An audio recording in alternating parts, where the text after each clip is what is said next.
Assalamualaikum warahmatullahi wabarakatuh. Kepada yang terhormat, Bapak Faizal Rahman selaku dosen mata kuliah Oseanografi. Kami dari kelompok 8 yang beranggotakan Brilianata Fauzan Azima, Anissa Setiawanti, Rifan Purnama Rahmadi, dan Ridho Bustanul Arif akan mempresentasikan terkait interaksi oseanografi fisika dan dinamika spawning ground ikan laut. Next.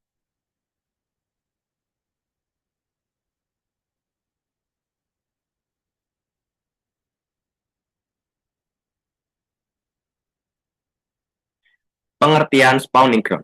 Spawning ground adalah wilayah atau zona di perairan laut yang menjadi tempat ikan melakukan pemijahan, yaitu proses pelepasan telur dan sperma.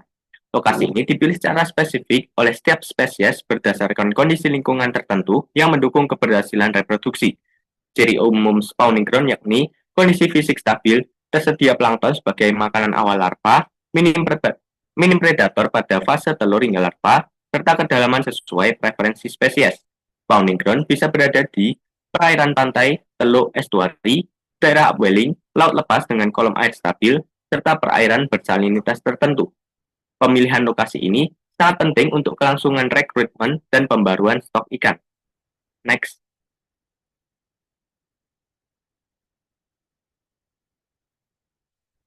Oseanografi dalam pemijahan ikan. Oseanografi fisik sangat berpengaruh pada siklus reproduksi ikan. Perannya antara lain menentukan lokasi pemijahan, yakni ikan mencari wilayah yang kondisi fisiknya optimum. Parameter oseanografi menjadi kompas alami bagi ikan menentukan lokasi pemijahan. Yang kedua, mengatur waktu pemijahan. Musim pemijahan sangat dipengaruhi siklus oseanografi seperti monsun, perubahan suhu musiman, serta perubahan arus.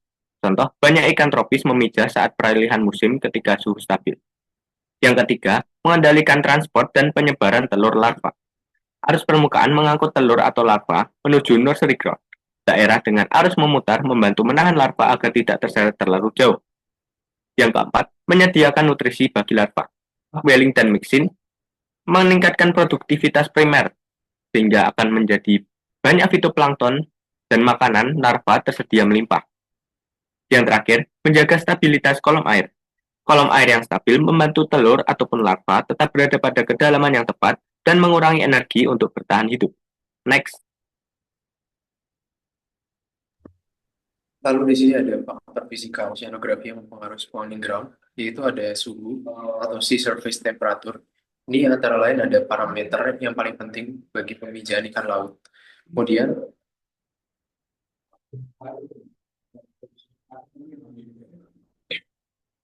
mengatur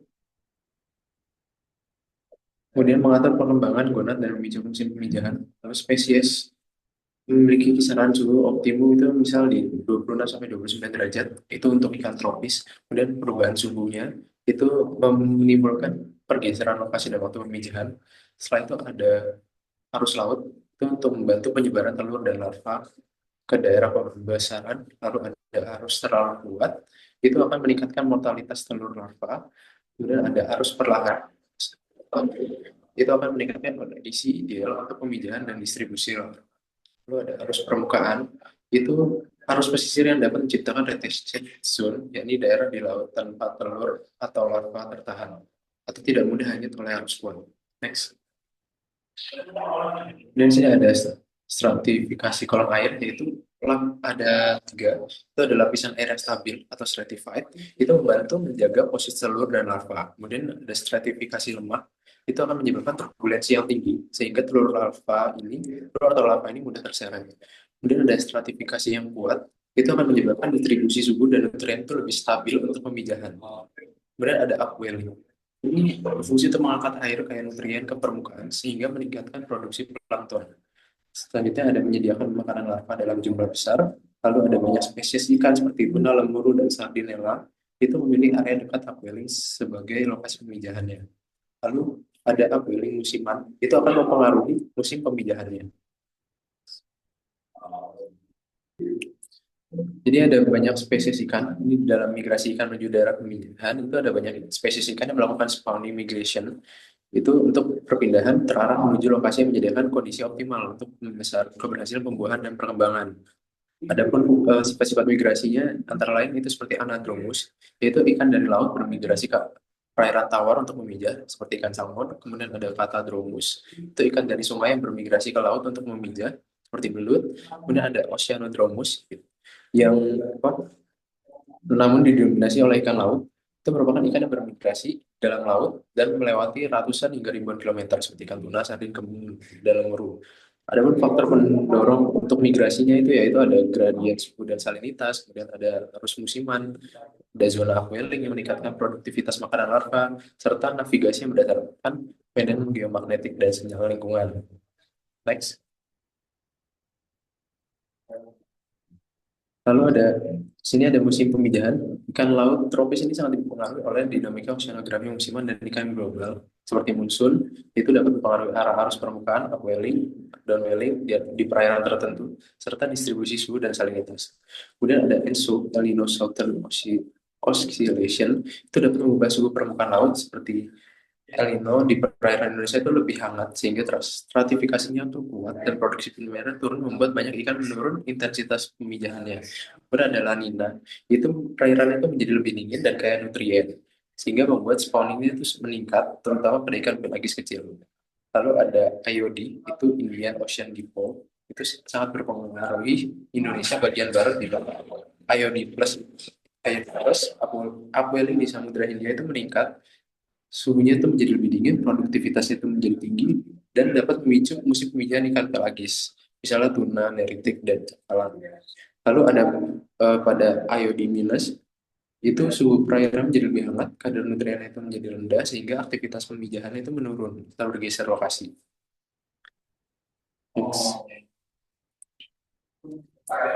Lalu di sini ada sea surface temperature, itu dapat menentukan waktu makrosigonat, kemudian sinkronisasi pemijahan, viabilitas telur. Dan ada B, yang B ini ada salinitas, itu untuk mempengaruhi tekanan osmotik telur dan kemampuan larva untuk bertahan hidup.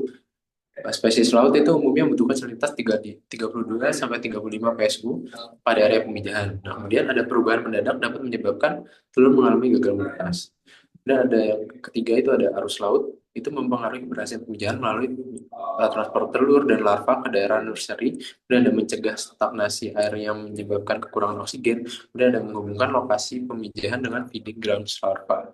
Nah, arus yang terlalu kuat ini dapat menyebabkan dispersi berlebihan, sehingga mengurangi peluang larva mencapai zona makanan. Kemudian yang keempat ada stratifikasi kolam air. Itu penting karena dapat menjaga stabilitas lingkungan bagi telur rapuh dan menahan plankton pada lapisan uh, emfotik sehingga pasokan makanan larva itu dapat terjaga.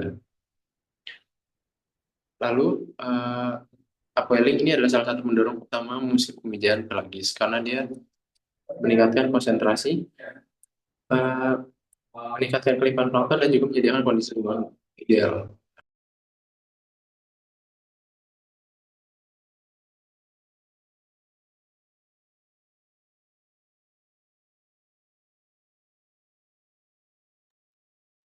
Oke, selanjutnya pergerakan telur atau larva oleh arus. Telur dan larva ini bersifat planktonik, jadi tidak mampu melawan arus secara signifikan. Pergerakan mereka itu diibaratkan sebagai partikel dalam fluida yang memiliki kecepatan dan arah arus yang sangat menentukan lokasi sebaran mereka. Arus di sini dibagi menjadi dua, yaitu arus rata-rata atau mean current dan arus pasang surut atau tidal current. Nah, arus rata-rata di sini membawa massa air beserta isinya secara umum. Misalnya, larva yang menetas di spawning ground di lereng benua dapat diangkut oleh arus lintas Indonesia atau Arlindo menuju laut lepas atau perairan lainnya. Lalu yang kedua itu arus pasang surut atau tidal current, biasanya di daerah pesisir. Nah, arus ini itu sangat dominan dan dapat menyebabkan transport harian bolak-balik, sehingga berperan dalam dispersi lokal dan retensi di estuaria. Nah, apa sih dispersi dan retensi? Oke, selanjutnya. Dispersi ini adalah menyebarkan telur dan larva dari daerah pemijahan atau spawning ground ke wilayah yang lebih luas untuk mengurangi persaingan dan resiko pemangsaan lokal. Lalu retensi itu adalah mempertahankan atau mengantarkan larva ke daerah asuhan atau nursery ground atau daerah pakan, yaitu feeding ground yang kaya nutrien, yaitu tempat mereka dapat tumbuh dan mencapai fase juvenil. Selanjutnya,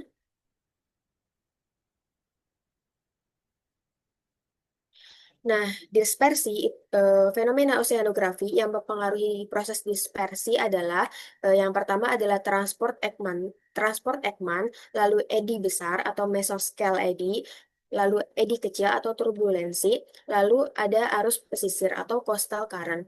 Nah, transport Ekman sendiri adalah pergerakan air di lapisan permukaan yang dihasilkan oleh gesekan angin dan dipengaruhi oleh gaya Coriolis. Ini mendorong larva untuk menjauh dari pantai atau offshore transport atau mendekat ke pantainya, onshore transport, yang sangat mempengaruhi apakah larva itu berhasil mencapai daerah spawning ground pesisir. Lalu ada eddy besar atau mesoscale eddy itu bisa memerangkap larva di laut itu berminggu-minggu. Ini menciptakan lingkungan pelindung yang bisa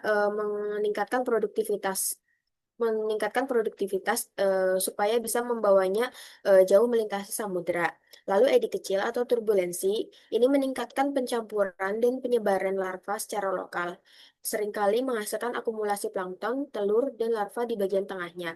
Lalu arus pesisir atau coastal current itu adalah arus yang bergerak sejajar dengan garis pantai. Arus ini adalah mekanisme transport utama di perairan dekat pantai yang membawa larva dari satu wilayah pesisir ke wilayah lainnya. Next. Kelangsungan hidup atau survival rate dari telur dan larva sendiri sangat rentan dan dipengaruhi oleh tiga faktor oseanografi utama. Yang pertama adalah ketersediaan makanan, yang kedua adalah turbulensi atau tingkat pencampuran air, dan yang ketiga adalah kekuatan arusnya. Eh, dari ketersediaan makannya, setelah larva menghabiskan cadangan kuning telurnya atau yolk sac, kelimpahan plankton yang tinggi di suatu perairan akan meningkatkan peluang larva untuk bertahan hidup. Daerah dengan upwelling atau front oceanography seringkali menjadi zona yang subur. Lalu turbulensi atau tingkat pencampuran air itu mempertahankan suspensi dan menjaga telur dan larva di air. Ini meningkatkan kemungkinan larva bertemu dengan partikel makanannya. Turbulensi atau gelombang yang terlalu kuat dapat mengganggu larva yang lemah dan menghabiskan energi, serta merusak struktur tubuh dan menyebabkan kematian. Lalu kekuatan arus yang terlalu kuat dapat mengangkut larva terlalu cepat dan membawa larva melewati nursery ground sebelum mereka sempat tumbuh. Ini menyebabkan kerusakan mekanik, terutama pada telur dan larva yang baru menetas. Gerakan air yang ekstrim dapat merusak larva secara fisik. Okay, next.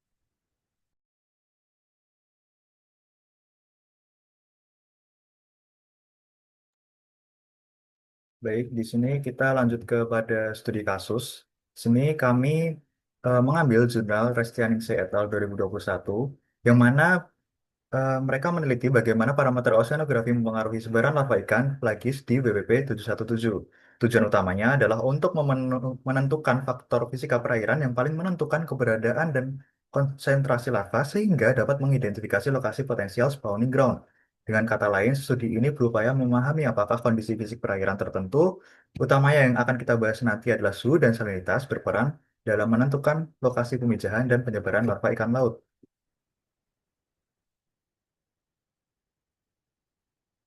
Langsung saja pada lokasi penelitiannya ada di WPP 717. Memiliki 42 stasiun pengamatan CTD dan Bongonet, lalu pembagian stasiun yang berada pada perairan semi tertutup dan juga perairan terbuka. Langsung pada pembahasan, larva sangat terkonsentrasi di Teluk Cendrawasih sebanyak 500 sampai 1.850 individu per meter kubik. Lalu untuk sebaran yang sangat rendah itu pada perairan terbuka, yaitu di Pasifik 7 sampai 150 individu per meter kubik saja. Ini menunjukkan bahwa Teluk Cendrawasih berfungsi sebagai spawning ground potensial karena konsentrasi larvanya tinggi, biasanya mengindikasikan lokasi pemijahan atau retensi larva. Di sini ada data parameter fisikanya. Kita berfokus pada temperatur, suhu, dan juga salinitas saja. Stasiun dengan larva tinggi di 9 sampai 24 memiliki suhu 29,5 sampai 30,4 derajat Celcius, menunjukkan perairan hangat stabil yang ideal untuk larva. Stasiun-stasiun itu juga memiliki salinitas 32 sampai 34 PSU sesuai dengan kondisi yang mendukung stratifikasi air. Nilai suhu dan salinitas yang stabil pada teluk mendukung kesimpulan bahwa wilayah ini lebih ideal untuk keberlangsungan larva daripada perairan terbuka Pasifik. Di sini adalah korelasinya. Suhu dan larva memiliki korelasi positif 0,32, yang mana menunjukkan bahwa semakin hangat perairan, semakin banyak larva ditemukan. Untuk salinitas dan larva berkorelasi negatif, yaitu minus 0,19, sesuai dengan kondisi di Teluk Cendrawasih yang memiliki salinitas yang lebih rendah. Korelasi suhu dan salinitas bernilai minus 0,71, menunjukkan pola fisik yang saling terkait. Wilayah yang hangat cenderung memiliki salinitas yang lebih rendah. Nah, distribusi larva ikan di WPP 717 ini paling banyak ditemukan di Teluk Cendrawasih dengan suhu perairan sekitar 29,5 sampai 30,4. Salinitasnya sekitar 32 sampai 34 PSU. Kondisi fisika yang hangat dan stabil ini membuat teluk tersebut menjadi lokasi yang ideal bagi keberadaan retensi larva. Sehingga dapat disimpulkan bahwa Teluk Cendrawasih berfungsi sebagai kawasan potensial spawning ground.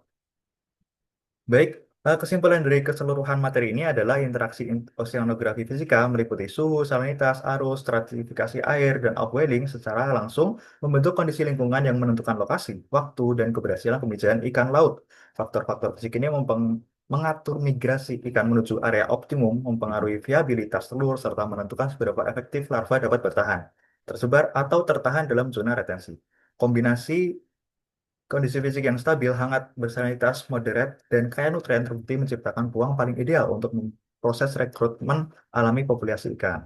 Nah, studi kasus yang kita angkat tadi pada perairan 717 itu memperkuat konsep di mana konsentrasi larva jauh lebih tinggi pada wilayah semi tertutup yang memiliki suhu ideal dan juga sanitasi yang baik dibandingkan di perairan terbuka. Nilai-nilai ini menunjukkan bahwa parameter fisika tidak hanya menjelaskan pola sebaran larva, tapi juga mengidentifikasi kawasan pemijahan potensial. Dengan demikian, pemahaman mengenai dinamika oceanografi fisika menjadi fondasi penting untuk menentukan spawning ground, pengelolaan stok ikan, dan konservasi ekosistem laut secara berkelanjutan. Baik, demikian presentasi dari kami. Kurang lebihnya mohon maaf. Assalamualaikum warahmatullahi wabarakatuh.